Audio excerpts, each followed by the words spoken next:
ফিরে এলাম নতুন আর একটা ভিডিও নিয়ে। এবছর যারা উচ্চ মাধ্যমিক পরীক্ষার থার্ড সেমিস্টার দিচ্ছ তাদের জন্য দুটো সেট নিয়ে আসছি সাজেশান হিসাবে।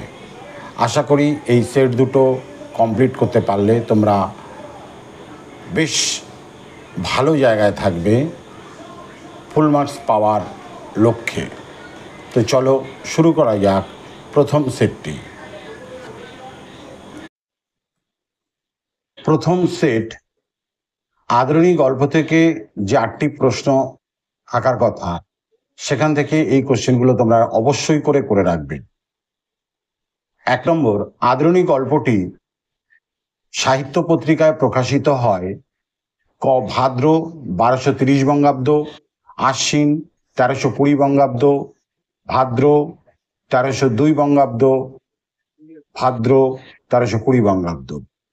কোশ্চেন নাম্বার 2, পীরগঞ্জে গিয়ে নিমন্ত্রণ রক্ষা করতে গেলে মুক্তার মহাশয়ের কাছারি কামাই হবে ক সোমবার ও মঙ্গলবার, খ রবিবার ও সোমবার, গ মঙ্গলবার ও বুধবার, ঘ বুধবার ও শুক্রবার। 3 নম্বর, জয়রাম মুখোপাধ্যায় এদেশে এসেছিলেন ক নৌকাপথে, খ গরুর গাড়িতে, গ পদব্রজে, ঘ সবকটি ঠিক। 4 নম্বর, বড় বধূ হাতির ললাটে দিয়েছিলেন ক তেল ও সিঁদুর, খ হলুদ ও তেল, গ নিম ও হলুদ, ঘ হলুদ ও সিঁদুর। 5 নম্বর, অবসর পেলে মুখোপাধ্যায় মহাশয় ক দাবা খেলে কাটিয়ে দিতেন, খ তাস খেলে কাটিয়ে দিতেন, গ ঘুরে বেড়িয়ে কাটিয়ে দিতেন, ঘ হরিনাম করতেন। 6 নম্বর, জয়রাম মুক্তারের জ্যেষ্ঠা পৌত্রীর নাম ক লাবণী, খ মালিনী, গ সোহাগী, ঘ কল্যাণী। 7 নম্বর, কল্যাণীর বিবাহের দিন স্থির হয় ক 10ই জ্যৈষ্ঠ, খ 10ই পৌষ, গ 10ই আষাঢ়, ঘ 10ই শ্রাবণ। 8 নম্বর এবং আদরণী গল্পের শেষ প্রশ্ন, আদরণী মারা যাওয়ার পর মুখোপাধ্যায় মহাশয় জীবিত ছিলেন 2 বছর, 3 বছর, 2 মাস, 4 মাস। এবার চলে আসছি কবিতা থেকে। এখানে 7টা প্রশ্ন থাকার কথা। প্রথম 9 নম্বরে আর কি, আব্দুল করিম খাঁ কোথায় জন্মেছিলেন? ক কলকাতা, খ দিল্লি, গ পাঞ্জাব, ঘ হরিয়ানা। 10 নম্বর, আইনস্টাইন যে আবিষ্কারের জন্য খ্যাত ক মহাকর্ষ সূত্র, খ গতিসূত্র, গ ভর শক্তি সমতুল্যতার সূত্র, ঘ পরমাণুবাদ। 11, ক্রম অনুযায়ী পুনর্বিন্যাস করো। আগুনের ধর্ম আজও ভস্যের চরিত। 2 নম্বর, যেন সে ধর্মই নয় প্রাতিষ্ঠানিকতা। 3 নম্বর, এ ওকে সে তাকে আরো জায়গা করে দেয়। 4, আব্দুল করিম খাঁর ধর্ম ছিল গান। বিকল্প সমূহ ক 2 1 4 2 4 3, খ 4 1 3 2, গ 4 2 3 1, ঘ 4 1 2 3। কোশ্চেন নাম্বার 12, কবি শ্রীজাত ধর্মের দখলদারিকে কি বলেছেন? ক প্রতিষ্ঠান বিরোধিতা, খ প্রতিষ্ঠান নিরপেক্ষতা, গ প্রতিষ্ঠান সহমর্মিতা, ঘ প্রতিষ্ঠান আনুগত্য। কোশ্চেন নাম্বার 13, দিগ্বিজয়ের রূপকথা কবিতায় রাজপুত্রকে কোথায় যেতে হবে? ক মৃগয়ায়, খ দ্বীপান্তরে, গ দিগ্বিজয়ে, ঘ রাজকন্যার সন্ধানে। 14, শানিত ইস্পাত খণ্ড বলতে বোঝানো হয়েছে ক বিশ্বাসকে, খ পক্ষীরাজকে, গ অসিকে, ঘ জাদু অশ্বকে। কোশ্চেন নাম্বার 15, বিবৃতি ও কারণ এর মধ্যে সঠিক সম্পর্ক নিরূপণ করো। বিবৃতি, এ রক্তে আমি রাজপুত্র। কারণ রিজন, আর রাজপুত্র সম তেজস্বিতা, রাজধর্ম পালনের আকাঙ্ক্ষা আমার কাছে। বিকল্প হলো ক এ ঠিক আর ভুল, খ এ ভুল আর ঠিক, গ এ ও আর উভয়ই ঠিক এবং আর এ এর সঠিক কারণ, ঘ এ এবং আর উভয়ই ভুল। এবার চলে আসি প্রবন্ধ থেকে। এখানে 5 নম্বর থাকবে। কোশ্চেন নাম্বার 16, বাংলা ভাষা প্রবন্ধটির লেখক হলেন ক ঈশ্বরচন্দ্র বিদ্যাসাগর, খ স্বামী বিবেকানন্দ, গ রামমোহন রায়, ঘ বঙ্কিমচন্দ্র চট্টোপাধ্যায়।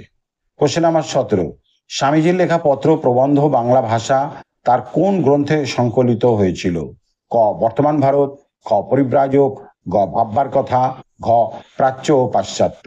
কোশ্চেন নাম্বার 18, স্বামী বিবেকানন্দ ভাষাকে কিসের মতো করার কথা বলেছেন? ক সোনার মতো, খ সাফ ইস্পাতের মতো, গ ব্রোঞ্জের মতো, ঘ মণিমুক্তার মতো। কোশ্চেন নাম্বার 19, বাংলাদেশের স্থানে স্থানে রকমারি ভাষা কোনটি গ্রহণ করব? ক চলিত ভাষা, ক মান্য চলিত ভাষা, গ কথ্য ভাষা, গ কলকাতার ভাষা। 20, শূন্যস্থান পূরণ করো। ভাষা হচ্ছে উন্নতির ড্যাশ। ক একমাত্র অবলম্বন, খ সঠিক বাহক, গ আকর্ষণীয় অবলম্বন, ঘ প্রধান উপায় লক্ষণ। এবার চলে আসি ভারতীয় গল্প ও আন্তর্জাতিক কবিতা থেকে। এখানে 5 নম্বর থাকবে। কোশ্চেন নাম্বার 21, পোঠরাজ রোদে বেরোয় না। ক 3 দিন হয়ে গেল, খ 4 দিন হয়ে গেল, গ 5 দিন হয়ে গেল, ঘ 6 দিন হয়ে গেল। কোশ্চেন নাম্বার 22, তারাল অন্তরাল গ্রন্থটি প্রথম প্রকাশিত হয় ক 1961 খ্রিস্টাব্দে, খ 1971 খ্রিস্টাব্দে, গ 1981 খ্রিস্টাব্দে, ঘ 1991 খ্রিস্টাব্দে। কোশ্চেন নাম্বার 23, মা মারিয়াইকে আমি গায়ের ধারে রেখে এসেছি। উক্তিটির বক্তা হলো ক দামা, খ দুর্পদ, গ বঞ্চলাবাই, ঘ আনন্দ।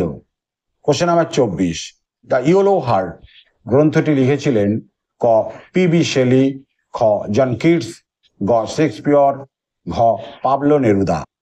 কোশ্চেন নাম্বার 25, আগুন বানাবার জন্যে লাগবে ক বারুদ, খ সংগ্রাম, গ হাতগুলোই, ঘ হৃদয়গুলোই। এবার চলে আসি ভাষা থেকে। এখানে 10 নম্বরের প্রশ্ন থাকবে, ফলে ভাষার উপর একটু বাড়তি গুরুত্ব দিয়ে দেখা দরকার। কোশ্চেন নাম্বার 26, উপভাষা ও ব্যক্তি ভাষা সম্পর্কে আলোচনা করা হয় ক বর্ণনামূলক ভাষাবিজ্ঞানে, খ ঐতিহাসিক ভাষাবিজ্ঞানে, গ সমাজ ভাষাবিজ্ঞানে, ঘ তুলনামূলক ভাষাবিজ্ঞানে। 27, LAD এর পূর্ণরূপটি কি? ক ল্যাঙ্গুয়েজ অ্যালার্ট ডিভাইস, খ ল্যাঙ্গুয়েজ অ্যাডিশন ডিভাইস, গ ল্যাঙ্গুয়েজ অ্যাকুইজিশন ডিভাইস, ঘ language required device. Question number 28, 28, code বদল ভাষাবিজ্ঞানের কোন শাখার একটি গুরুত্বপূর্ণ বিষয়? ক অভিধান বিজ্ঞান, খ মনোভাষা বিজ্ঞান, গ শৈলী বিজ্ঞান, ঘ নৃভাষা বিজ্ঞান। 29, নির্দিষ্ট একটি ভাষার ধারাবাহিক কালগত বিবর্তন থাকে ক তুলনামূলক ভাষাবিজ্ঞানে, ক বর্ণনামূলক ভাষাবিজ্ঞানে, গ গঠনমূলক ভাষাবিজ্ঞানে, ঘ ঐতিহাসিক ভাষার বিজ্ঞানে। কোশ্চেন নাম্বার 30, শূন্যস্থান পূরণ করো। সমাজ ভাষাবিজ্ঞানের মূল ভাগ ড্যাশটি? ক 2, খ 5, গ 3, ঘ 4। কোশ্চেন নাম্বার 31, বিচ্যুতি কোন বিচারের অন্যতম প্রকরণ? ক রস, খ বিষয়, গ শৈলী, ঘ ব্যঞ্জনা। কোশ্চেন নাম্বার 32, লাং এর নামকরণ করেন ক ফেরদিনান্দ দ্য শ্বশুর, খ উইলিয়াম কেরি, গ নোয়াম চমস্কি, ঘ ইয়াস। কোশ্চেন নাম্বার 33, শব্দ পদের গঠন ও তার নানা প্রযুক্তি আলোচিত হয় যেখানে, তা হলো ক ধ্বনি বিজ্ঞানে, খ ধ্বনিতত্ত্বে, গ রূপতত্ত্বে, ঘ ধ্বনি পরিবর্তনে। কোশ্চেন নাম্বার 34, ভারতে অভিধান রচনার সূত্রপাত হয় ক বহুসরিতা, ক নিরুক্ত, গ বিচ্যুতি, ঘ কোড বদল। কোশ্চেন নাম্বার 35, বর্ণনামূলক ভাষাবিজ্ঞান আলোচনা করে ক সমকালীন ভাষার গঠন রীতি নিয়ে, ঘ ভাষার অতীত নিয়ে, গ বিভিন্ন ভাষার ঐক্য ও অনৈক্য নিয়ে, ঘ ভাষার ভবিষ্যৎ নিয়ে। কোশ্চেন নাম্বার 36, কুস্তি কোন দেশের জাতীয় খেলা? ক ইরাক, খ জাপান, গ চীন, ঘ France. Question number 37, Indian association for the cultivation of science এর সহসভাপতি ও কলকাতার শেরিফ ছিলেন কে? ক চুনিলাল বসু, খ নীলরতন সরকার, গ উপেন্দ্রনাথ ব্রহ্মচারী, ঘ বিধানচন্দ্র রায়। কোশ্চেন নাম্বার 38, পাঁচালী রচয়িতাদের মধ্যে সর্বাগ্রগণ্য হলেন ক লক্ষ্মীকান্ত বিশ্বাস, গ খ গঙ্গা নারায়ণ নস্কর, গ দাশরথী রায়, ঘ আনন্দ শিরোমণি। কোশ্চেন নাম্বার 39, লীলা কীর্তনের অপর নাম? ক নগর কীর্তন, খ ঢপ কীর্তন, গ রস কীর্তন, ঘ পালা কীর্তন। সবশেষে 40 নম্বরে cirrhosis of liver in children কার উল্লেখযোগ্য গবেষণা?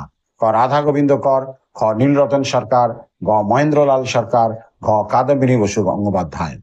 আশা করি এই প্রশ্নটির পাশাপাশি পরের ভিডিওতে তোমরা লক্ষ্য রাখবে দ্বিতীয় সেটটি আমি অবশ্যই নিয়ে আসছি খুব শীঘ্রই, এবং যদি এই সেটটি তোমাদের কাজে আসে তাহলে ধন্য মনে করব। আর পাশে থাকবার জন্য অবশ্যই চ্যানেলটিকে সাবস্ক্রাইব করে রাখবার অনুরোধ করছি। সেই সঙ্গে সঙ্গে কেমন লাগলো না লাগলো কমেন্ট করে জানিও। ধন্যবাদ।